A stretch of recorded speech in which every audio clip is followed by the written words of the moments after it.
امیر المومنین نے فرمایا بیٹے جب اس نے تمہارے گال پہ تھپڑ مارا تھا تو تم نے یہ شکایت عمر ابن عاص سے کیوں نہیں کی، گورنر سے کیوں نہیں کی؟ کہا امیر المومنین میں گورنر سے شکایت کرنے آ رہا تھا، ان کا بیٹا کہنے لگا جا جا، گورنر میرا کیا کر لے گا، وہ تو میرا باپ ہے، میں تو اسی گورنر عمر ابن عاص کا بیٹا ہوں، تجھے جہاں جانا ہو جا، میرا کوئی کچھ نہیں کر پائے گا، میرا باپ اس شہر کا گورنر ہے۔ حضرت عمر فاروق کی آنکھوں میں خون اتر آیا، کہا بیٹے اب تم اترو، ہماری گود سے اترو۔ حضرت عمر فاروق نے ایک ٹیڑھی نظر عمر ابن عاص کی طرف ڈالی، اے عمر جب اللہ نے لوگوں کو آزاد پیدا کیا ہے تو تم کون ہوتے ہو کسی کو غلام بنا کر رکھنے والے؟ عمر ابن عاص نے کہا امیر المومنین اس میں میری کیا غلطی ہے، نہ میرے بیٹے نے مجھے کچھ بتایا اور نہ اس یہودی بچے نے مجھے کچھ بتایا، آج یہ فرمان، آج یہ بات میں نے سنی ہے، اپنے بیٹے کو میں بلا رہا ہوں۔ بلایا، گھر سے بیٹا آیا، نکل گا، یہودی بچے کے سامنے بات ہوئی اور عمر ابن عاص کے بیٹے نے اپنا جرم قبول کیا، جی ہم نے مارا۔ فرمایا کہ اب تمہیں بھی ایک تھپڑ مارا جائے گا، کہا ٹھیک ہے مارو، کہا اس یہودی بچے سے نہیں، کیوں؟ اس نے پوری طاقت سے مارا، اور بچہ بیچارہ کتنی طاقت سے مارے گا، پھر بھی بچے کی ہاتھ کی طاقت اور اس بڑے لڑکے کی طاقت میں فرق ہے، اس لیے میرا جلاد تمہارے لڑکے کو تھپڑ مارے گا، کہا ٹھیک ہے۔ جلاد سے کہا ایک تھپڑ زوردار عمر ابن عاص کے بیٹے کو سب کے سامنے رسید کرو۔ اس جلاد نے پوری طاقت سے ایک تھپڑ بیٹے عمر ابن عاص کے بیٹے کے چہرے پر تھپڑ رسید کر دیا، زوردار تھپڑ جڑ دیا، چلو ہٹو انصاف ہو گیا۔ حضرت عمر فاروق نے کہا بھی انصاف نہیں ہوا، اے عمر ابن عاص اب تم ادھر آؤ۔ حضرت عمر ان کے قریب آئے، حضرت عمر نے جلاد سے کہا ایک تھپڑ اس گورنر کے چہرے پر بھی مارو۔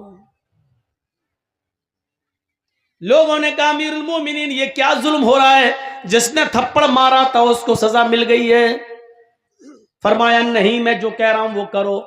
پھر حضرت عمر فاروق کے جلاد نے ایک تھپڑ عمر ابن عاص کے گال پر بھی رسید کر دیا ہے، مار دیا زور سے۔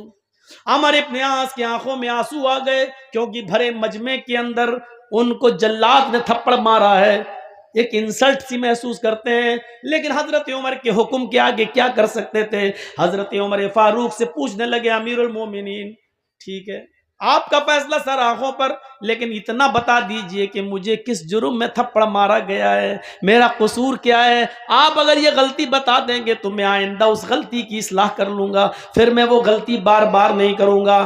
فرمایا اے عمر ابن عاص تیری غلطی یہ ہے کہ تو نے اپنے بیٹے کو صحیح تعلیم نہیں دی، تو نے اپنے بیٹے کو صحیح تربیت نہیں دی۔ اگر تو نے اپنے بیٹے کو صحیح تعلیم دی ہوتی تو تیرا بیٹا یہ نہیں کہتا میں گورنر کا بیٹا ہوں، میرا کوئی کچھ نہیں کر پائے گا۔ تیرے بیٹے نے جب یہ کہا جا جا جہاں جانا ہو جا، میرا کوئی کچھ نہیں کر پائے گا، میں اس شہر کے گورنر کا بیٹا ہوں۔ یہ تھپڑ مارنے کی جرات تیرے بیٹے کو اس لیے ہوئی کیونکہ اس کو معلوم تھا کہ میرا باپ گورنر ہے۔ اب تیرا بیٹا کبھی کسی کو ناجائز تھپڑ نہیں مارے گا، کیونکہ اس کو معلوم ہو گیا کہ گورنر ہو یا عام آدمی، عمر کے ریاست میں اور عمر کی خلافت میں سب برابر ہیں، کوئی اونچا نہیں ہے کوئی نیچا نہیں ہے۔ عمر ابن عاص آج کے بعد تو کبھی اپنے بیٹے کو یہ تربیت نہیں دے گا، اور جب بھی تربیت دے گا تو صحیح تربیت دے گا۔ آج کے بعد تیرا بیٹا کبھی کسی کو یہ سوچ کر تھپڑ نہیں مارے گا کہ میں گورنر کا بیٹا ہوں۔ یہ اس لیے سزا تجھے بھی ملنی چاہیے تھی۔ میرے بھائیوں عدل تھا، انصاف تھا، اور ایسے ہی مہاتما گاندھی نے نہیں کہا تھا، ایسے ہی مہاتما گاندھی نے نہیں کہا تھا کہ اگر اس دیش میں خون خرابہ بند کرنا چاہتے ہو، اس دیش میں خون خرابہ روکنا چاہتے ہو تو حضرت عمر فاروق کے عدل اور عمر فاروق کے انصاف کو قائم کر دو۔ ایسے ہی نہیں کہا تھا، کچھ تو انہوں نے دیکھا ہوگا، عمر فاروق کا عدل، عمر فاروق کا انصاف، یہ انصاف تھا عمر فاروق کا، انسانیت تھی یہ۔ حضرت عمر فاروق کے اندر نہ امیر نہ غریب، خود انہوں نے اپنے بیٹے کو سزا دی۔ جانتے ہو اسی ملک شام کے اندر ان کا بیٹا رہتا تھا، اور اس نے کھجور کے سڑ جانے کے بعد جب وہ نبیذ بن گئی اور اس میں نشہ آ گیا تو حضرت عمر فاروق کے بیٹے نے وہ پی لیا تھا، اور پینے کے بعد ان کو نشہ آ گیا۔ انہوں نے کہا یہ تو غلط ہوا میرے ساتھ، میں سمجھا کہ صحیح ہے لیکن نشہ آ گیا اس کے اندر، کھجور سڑ گئی، نبیذ بن گئی۔ عامر ابن عاص کے پاس گئے عمر فاروق کے بیٹے اور کہنے لگے کہ میں نے نشے والی چیز استعمال کر لی ہے، لہٰذا مجھے سزا دے دو۔ حضرت عامر ابن عاص نے عمر فاروق کے بیٹے کو کھڑا کر کے 40 کوڑے پڑوا دیے۔ یاد رکھنا کتنے؟ 40۔ مدینے میں جب عمر فاروق کو پتا چلا کہ شام کے اندر میرے بیٹے نے نبیذ پی لی اور اس کو نشہ آ گیا تھا، اور عامر ابن عاص نے ان کو 40 کوڑے مار دیے، لیکن ان کو یقین نہیں آیا۔ انہوں نے اپنا گھوڑا بھیجا اور عامر ابن عاص کو ایک لیٹر لکھا کہ اس نئے گھوڑے کے اوپر میرے بیٹے عبداللہ کو بٹھا کر اس کو یہاں روانہ کر دیا جائے، یہ میرا حکم ہے۔ لہٰذا جب یہ گھوڑا ملک شام پہنچتا ہے تو اس گھوڑے کے اوپر بیٹھ کر عامر ابن عاص نے ان کے بیٹے یعنی عمر فاروق کے بیٹے کو ملک مدینے کے اندر روانہ کر دیا۔ بیٹے نے سوچا کہ مدینے میں میرے ابو مجھے بلا رہے ہیں میرے گھر، میں اپنی ماں باپ سے ملوں گا۔ جب بیٹا مدینے میں اترتا ہے اور اپنے گھر کی طرف جاتا ہے تو کیا دیکھتا ہے کہ گھر پہ پہرے دار بیٹھے ہوئے اور وہ کہہ رہے ہیں اے امیر المومنین کے بیٹے تمہیں گھر جانے کی اجازت نہیں ہے، پہلے اپنے باپ کے دربار میں جاؤ۔ بیٹا امیر المومنین کا بیٹا اپنے باپ کے دربار میں جاتا ہے۔ باپ نے کہا بیٹے آؤ، اچھا ہوا جلدی آ گئے ہو۔ فرمایا کہ لوگوں جلاد کہاں ہیں؟ جلاد بیٹھے ہوئے تھے۔ فرمایا میرے بیٹے کو یہیں سامنے کھڑا کر دو، میدان کے اندر کھڑا کر دو۔ پھر کہا میرے بیٹے کو 40 کوڑے اب مارو، اور ایک جلاد 10 کوڑے مارے گا اور ہٹ جائے گا، پھر دوسرا جلاد آئے گا وہ 10 کوڑے مارے گا ہٹ جائے گا، پھر تیسرا جلاد آئے گا وہ 10 کوڑے مارے گا ہٹ جائے گا، پھر چوتھا جلاد آئے گا پھر وہ 10 کوڑے مارے گا اور پھر وہ بھی ہٹ جائے گا، کیونکہ زور زور سے کوڑے پڑیں گے تو ایک جلاد 10 کوڑے مارنے کے بعد تھک جائے گا، پھر وہ اتنی زور سے نہیں مار پائے گا جتنی زور سے مارنا چاہیے، اس لیے 10 کے بعد دوسرا مارے گا تاکہ کوڑوں کی سختی میں کمی نہ آنے پائے، اس کی شدت میں کمی نہ آنے پائے۔ بیٹا چیختا رہا ابو مجھے ایک جرم کی دو بار سزا کیوں دی جا رہی ہے؟ میں نے 40 کوڑے ملک شام کے اندر کھا تو لیے ہیں۔ اللہ کے رسول کا فرمان تو یہی ہے اگر کوئی شراب پی لے تو اس کو 40 کوڑے مارے جائیں، اگر میں نے دھوکے سے غلطی سے یہ جانتے ہوئے کہ اس میں نشہ نہیں اور پی لیا اور بعد میں نشہ آ گیا تو اس جرم کی مجھے سزا مل چکی ہے۔ حضرت عمر نے کچھ نہیں کہا، بیٹے پہلے 40 کوڑے کھاؤ اس کے بعد میں تمہاری سنوں گا۔ جب 40 کوڑے پوری طاقت سے پڑ چکے اس کے بعد حضرت عمر فاروق کا بیٹا بیٹھ گیا، اس لیے کہ اب اس کے جسم میں اتنی طاقت نہ رہی کہ وہ اپنے پیروں کے بل اٹھ کر اپنے گھر جا سکے۔ حضرت عمر نے اس کو گھر پہنچانے کا انتظام کیا، ٹھیلا ویلا منگوایا، اس زمانے کی جو گاڑیاں چلتی تھی اس گاڑی کو بلوایا اور اس پر بٹھایا۔ بیٹے نے کہا ابو جان آپ نے جو کیا ہوگا وہ اچھا ہی کیا ہوگا، لیکن اتنا مجھے پتا ہے کہ آپ نے آج میرے ساتھ اچھا نہیں کیا ہے، کیونکہ جس جرم کی سزا میں پا چکا تھا مجھے دوبارہ اس جرم کی سزا کیوں ملی ہے؟ حضرت عمر نے کہا نہیں آئے میرے بیٹے، میں نے اس لیے تجھے یہ 40 کوڑے مارے ہیں کہ جب میں نے سنا کہ تو نے نشہ جانے کے بعد نبیذ پی لی، پھر میں نے یہ سنا کہ عمر ابن عاص نے تجھے 40 کوڑے پڑوائے، 40 کوڑے لگوائے، تو میں سمجھ گیا عمر ابن عاص نے تمہاری پیٹھ پر جو کوڑے برسائے وہ سزا تو تمہیں دی گئی لوگوں کو دکھانے کے لیے، لیکن میں جانتا تھا شاید عمر ابن عاص نے تمہارے ساتھ رعایت برتی ہو، جتنی زور سے کوڑے مارنا چاہیے اتنی زور سے کوڑے تمہاری پیٹھ پر نہ برسوائے ہوں، اس لیے کہ تم عمر کے بیٹے ہو، اس لیے کہ تم امیر المومنین کے لخت جگر ہو، اس لیے کہ تم حضرت عمر فاروق کے صاحبزادے ہو۔ یہ سوچ سوچ کر شاید عمر ابن عاص نے جلاد سے کہہ دیا ہو کہ بیٹے کی آہستہ آہستہ مارو، اتنا نہ مارو کہ خون ٹپکنے لگے۔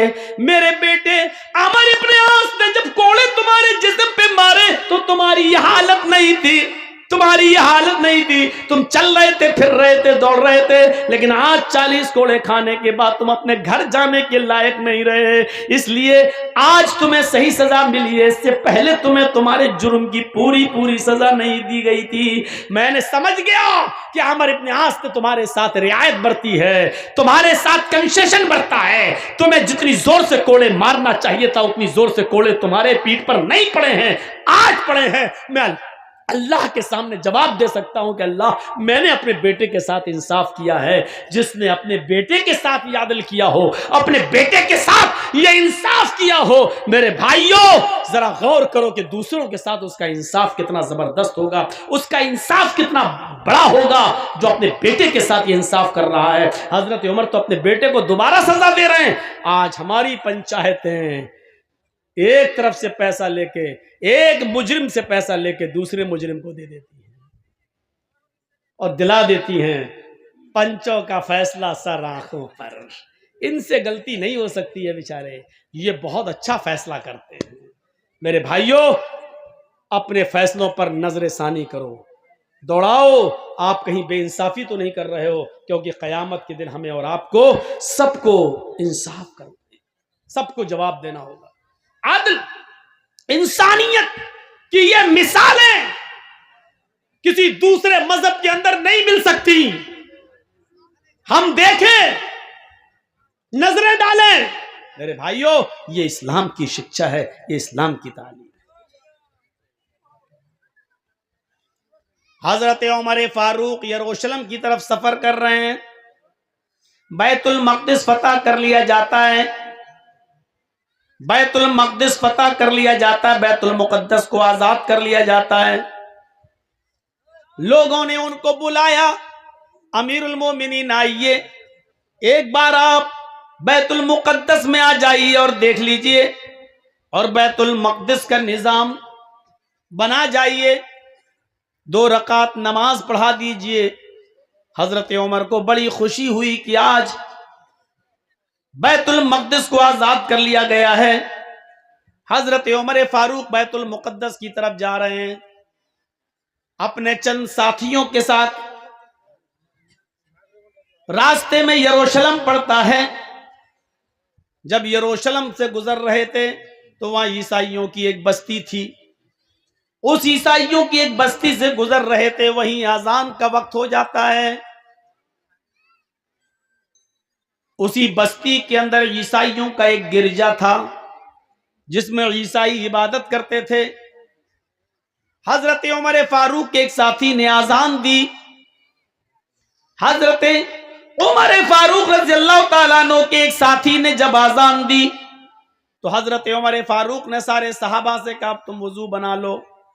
وضو بنانے کے بعد نماز پڑھنے کا ٹائم آیا تو وہ عیسائی اپنی بستی سے نکلتے ہیں، حضرت عمر فاروق کے پاس آتے ہیں اور کہتے ہیں امیر المومنین آپ نماز کہاں پڑھیں گے، آپ کی نماز کا وقت آ گیا ہے۔ انسانیت دیکھیے، حضرت عمر فاروق نے کہا اسی جنگل میں، اسی بستی میں ہم نماز پڑھ لیں گے، چادریں بچھائیں گے اور یہیں نماز پڑھ لیں گے۔ ان عیسائیوں نے کہا نہیں، ہمارا گرجا خالی ہے، آپ ہمارے گرجا میں چلے جائیے اور نماز پڑھ لیجئے۔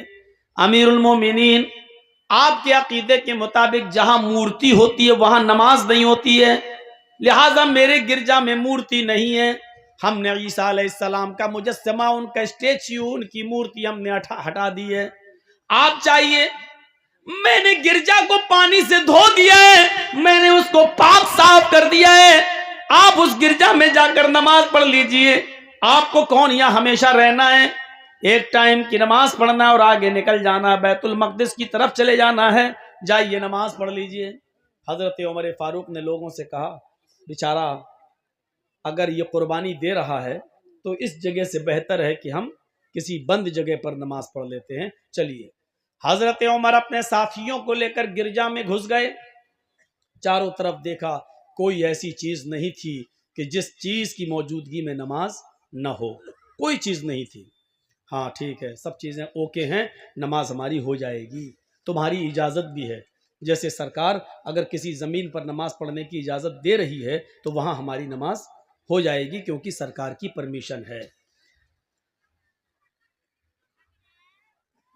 اگر کسی آدمی کی جگہ ہے اور اس کی پرمیشن نہیں ہے تو آپ وہاں نماز نہیں پڑھ سکتے۔ جب عیسائیوں نے پرمیشن دے دی آپ ہمارے گرجا میں نماز پڑھ لیجئے تو نماز ہو جائے گی۔ حضرت عمر فاروق اس گرجا میں گھستے ہیں، صفیں لگا لیتے ہیں، چٹائیاں بچھ جاتی ہیں، صفیں لگ جاتی ہیں۔ جب نماز پڑھانے کا وقت آتا ہے، اقامت کہی جاتی ہے، اللہ اکبر اللہ اکبر، اشہد ان لا الہ الا اللہ، اشہد ان محمد رسول اللہ، حی علی الصلاۃ حی علی الفلاح، قد قامت الصلاۃ قد قامت الصلاۃ، اللہ اکبر لا الہ الا اللہ۔ جب اس طریقے کے اقامت جب کہہ دی جاتی ہے، حضرت عمر فاروق قبلے کی طرف چہرہ کر کے اللہ اکبر کہنے والے ہیں، نماز کے لیے اللہ اکبر کہنے والے ہیں۔ اچانک ان کے ذہن میں کوئی بات آتی ہے اور وہاں سے نکلتے ہیں، لوگو چلو ہم یہاں نماز نہیں پڑھیں گے، اقامت ہو گئی، تکبیر کہہ دی گئی، لیکن حضرت عمر نے کیا کہا، یہاں سے نکلو، یہاں نماز نہیں پڑھیں گے۔ لوگوں نے کہا جب پڑھنا ہی نہیں تھی تو آئے کیوں؟ کہا بعد میں بتاؤں گا، چلو باہر نکلے۔ پھر اسی جنگل میں آ گئے، وہیں پر چٹائی بچھائی اور نماز پڑھ لی۔ سفر میں تھے اس لیے 2 رکعت نماز پڑھانے کے بعد سلام پھیر دیا۔ عیسائیوں نے روتے ہوئے کہا امیر المومنین ہمارا جرم کیا تھا، ہم نے تو خوشی خوشی اجازت دے دی تھی، ہم نے تو خوشی خوشی اجازت دے دی تھی نماز پڑھنے کی، آپ چلے بھی گئے تھے اندر، پھر کیا بات ہے کہ آپ نے ہمارے گرجا میں نماز نہیں پڑھی؟ کیا کسی نے آپ کو منع کیا تھا یا ہمارے پادری نے آپ کو روکا تھا؟ حضرت عمر کہتے ہیں نہیں، بلکہ میں خود اپنی مرضی سے نکلا۔ کہا کیوں؟ کیا ہماری اجازت نہیں تھی یا ہمارے گرجا میں آپ کی نماز نہیں ہوتی؟ آپ کے عقیدے کے مطابق زمین پاک ہونا چاہیے تھی، میں نے دھو دیا تھا گرجا۔ آپ کے عقیدے کے مطابق اس میں مورتی نہیں ہونی چاہیے تھی، میں نے مورتی ہٹا رکھی تھی، پھر اس میں آپ کی نماز کیوں نہیں ہوتی؟ حضرت عمر نے کہا نہیں، اے میرے عیسائی بھائی، بات یہ نہیں ہے کہ اس گرجا میں میری نماز نہیں ہوتی، بلکہ میں صرف اس خوف سے تمہارے گرجا سے نکل گیا کہ میرے دل میں یہ خیال آیا، اے عمر اگر آج تو نے اس گرجا میں نماز پڑھ لی، اگر آج تو نے اس گرجا میں نماز پڑھ لی تو کہیں ایسا نہ ہو کہ تیرے انتقال کے 50 سال کے بعد، 100 سال کے بعد، 200 سال کے بعد جب مسلمان ترقی کریں گے، آگے بڑھیں گے، ان کی حکومتیں ہر جگہ پھیلیں گی، کہیں ایسا نہ ہو کہ بعد میں آنے والے مسلمان یہ سمجھیں کہ جس گرجا میں حضرت عمر نے نماز پڑھی تھی وہ پہلے مسجد تھی، یہ عیسائیوں نے اس کو توڑ کر گرجا بنا لیا ہے۔ میں یہ سوچ کر نکل گیا کہ بعد میں آنے والے مسلمان کہیں میرے نماز پڑھ لینے کی وجہ سے، بعد میں آنے والے مسلمان کہیں تمہارے گرجا کو مسجد تصور نہ کرنے لگیں اور پھر تیش میں آ کر تمہارے گرجا کو توڑ کر اس جگہ اپنی مسجد نہ بنا لیں، اس لیے میں نکل گیا تاکہ لوگوں کو یہ بات یاد رہے کہ حضرت عمر نے اس گرجا میں اس لیے نماز نہیں پڑھی کیونکہ وہ گرجا تھا، اگر پڑھ لیتے تو بعد میں آنے والے لوگ کہیں اس پر مسجد کا دعویٰ نہ ٹھونک دیتے کہ عمر نے نماز پڑھی اس لیے مسجد تھی، بعد میں کہیں تمہارے گرجا کو توڑ نہ دیں۔ یعنی جب مسلمان چاروں طرف پھیل جائیں تب بھی حضرت عمر کو ڈر ہے کہ تمہارا گرجا گرجا ہی رہے گا، مسلمان ترقی چاہے کتنی کر لیں لیکن گرجا کو توڑا نہیں جا سکتا ہے، کسی مندر کو توڑا نہیں جا سکتا ہے، یہ اسلام کی دعوت، یہ اسلام کی تعلیم ہے۔ حضرت عمر نے کہا جب پوری بستی میں مسلمان ہی مسلمان ہو جائیں اور تم چند عیسائی رہ جاؤ اور اس وقت لوگ تمہاری گرجا کو توڑ دیں، یہ سوچ کر کے اس میں تو حضرت عمر نے نماز پڑھی تو یہ کتنی غلط بات ہوگی۔ میرے بھائیوں، انسانیت کا سبق دیا حضرت عمر فاروق نے، چاہتے تو نماز پڑھ لیتے لیکن انسانیت تھی، کہیں تمہارے گرجا کو بعد میں آنے والے مسلمان مسجد سمجھ کر توڑ نہ دیں اور وہاں مسجد نہ بنا لیں. اس لیے میرے بھائیوں یہ عقیدہ غلط ہے. کورٹ میں جو بھی فیصلہ ہو کسی بھی مسجد کے تعلق سے. السلام علیکم دوستوں، امید کرتا ہوں آپ نے اس بیان کو پورا سنا ہوگا. اگر آپ کو یہ بیان پسند آیا ہو تو ویڈیو کو لائک اور چینل کو سبسکرائب کریں.